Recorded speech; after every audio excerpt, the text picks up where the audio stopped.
Dear student, today I teach you a new chapter, issue of debentures. Issue of debenture, debenture का निर्गमन कैसे होता है। Debenture क्या है, जैसे कंपनी का ये लॉन्ग टर्म लोन है, लॉन्ग टर्म बोरोइंग्स है। तो लॉन्ग टर्म लोन किसको कहते हैं, जो अबव 1 ईयर्स के लिए लिया गया। जैसे मान लीजिए कोई लोन आप 2 साल के लिए लिए, 5 साल के लिए लिए, 3 साल के लिए लिए, अबव 1 ईयर्स का लिए, तो this one is called long term. और शॉर्ट टर्म क्या होता है, ड्यूरिंग द ईयर।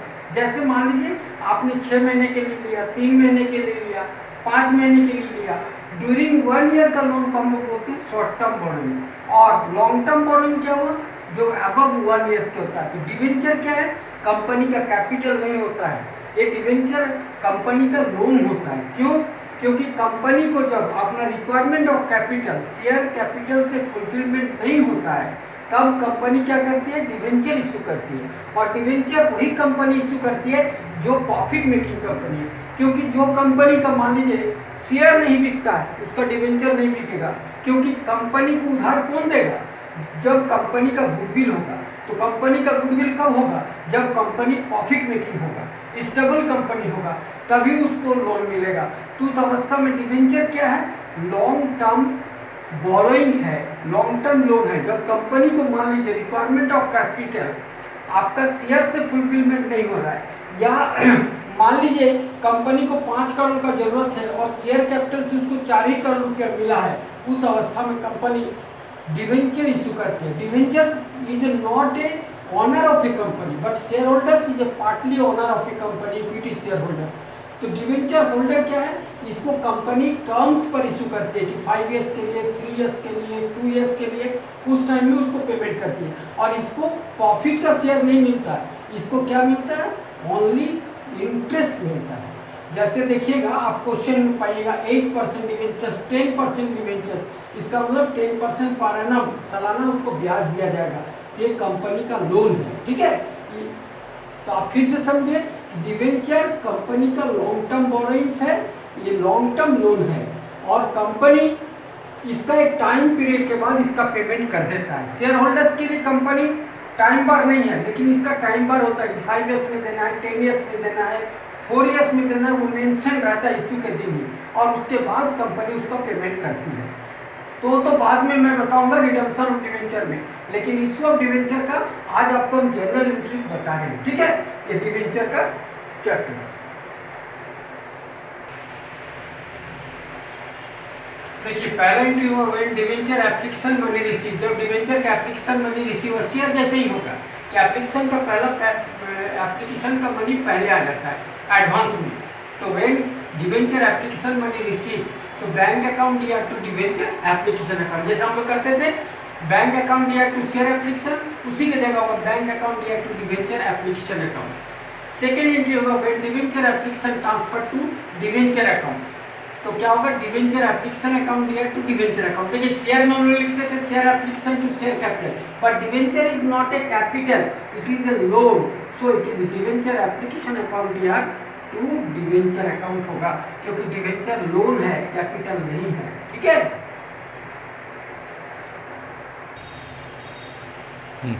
देखिए थर्ड एंट्री होगा when debenture allotment money due. Company मांगेगी अलॉटमेंट का पैसा, तब पब्लिक देगा। तो मांगी तो when debenture allotment money due, मांगी तो ड्यू हुआ, तो डिवेंचर अलॉटमेंट अकाउंट दिया टू डिवेंचर अकाउंट होगा, ठीक है।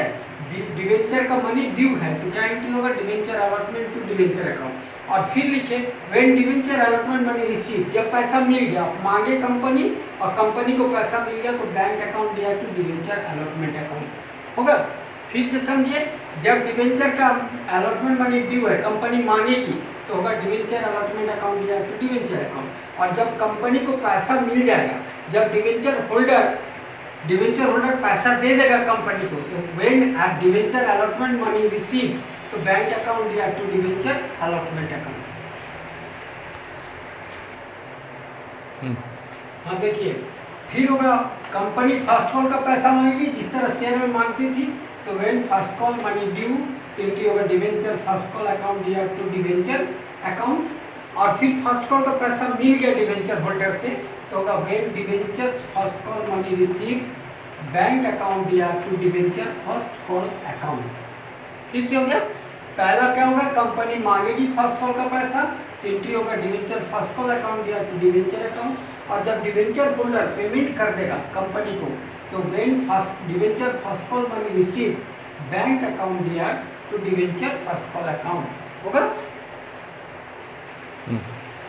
देखिए नेक्स्ट होगा कि डिवेंचर फाइनल कॉल का मनी ड्यू है, कंपनी मांग रही है, when debenture final call money due, मतलब कंपनी मांगी है, एंट्री होगा डिवेंचर फाइनल कॉल अकाउंट दिया टू डिवेंचर अकाउंट, और जब डिवेंचर होल्डर फाइनल कॉल का पेमेंट कर देगा कंपनी को, तो क्या होगा, when debenture final call money receive, तो होगा बैंक अकाउंट दिया to debenture final call account.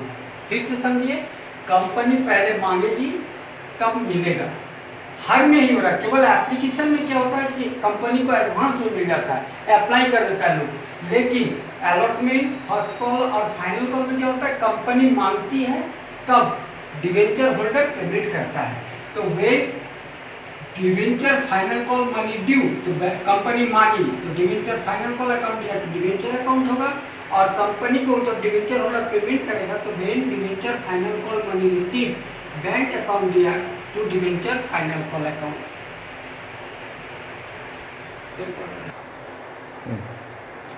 देखिए, if discount on issue of debenture और premium on issue of debenture, यदि डिवेंचर को डिस्काउंट में इशू किया गया है चाहे प्रीमियम पर किया गया है, तो हम लोग मोस्टली उसको कहाँ पर दिखाते हैं, अलॉटमेंट में। अदरवाइज यदि क्वेश्चन मेंशन कर दिया कि फर्स्ट कॉल में दिखाना है, फाइनल कॉल में दिखाना है तब, और यदि क्वेश्चन में कुछ मेंशन नहीं किया है तो उस अवस्था में हम लोग डिस्काउंट को या प्रीमियम को कहाँ पर दिखाएंगे, अलॉटमेंट में दिखाएंगे। तो क्या होगा, डिवेंचर अलॉटमेंट अकाउंट दिया, discount on issue of debenture if यदि है to debenture account, to premium on issue of debenture if यदि है। देखिए एक क्वेश्चन में दोनों नहीं रहेगा, या तो डिस्काउंट रहेगा तो डिस्काउंट इज ए लॉस। जैसे मान लीजिए कि कंपनी 100 का चीज को 90 में दे रहा है, तो 10 रुपये जो डिस्काउंट दे रहा है वो कंपनी के लिए लॉस है, तो loss should be debited according to nominal account, तो डिस्काउंट लॉस है इसलिए डेबिट होगा। और यदि प्रीमियम पर हुआ, मतलब 100 का डिवेंचर को 110 में इशू किया गया है, उस अवस्था में क्या होगा कि कंपनी को 10 रुपये प्रॉफिट होगा, तो प्रीमियम जो है वो क्रेडिट होगा, क्योंकि gain should be credited and loss should be debited according to nominal account. तो आपका एंट्री क्या होगा, यदि डिस्काउंट में दिया है तो होगा डिवेंचर अलॉटमेंट अकाउंट दिया, discount on issue of debenture account दिया टू डिवेंचर अकाउंट, और यदि प्रीमियम पर दिया है तो होगा डिवेंचर अलॉटमेंट अकाउंट दिया to debenture account to premium on issue of debenture account.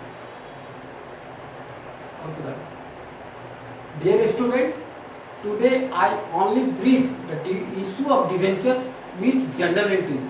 Next class I solve you one problem regarding this based on this journal entries. Okay.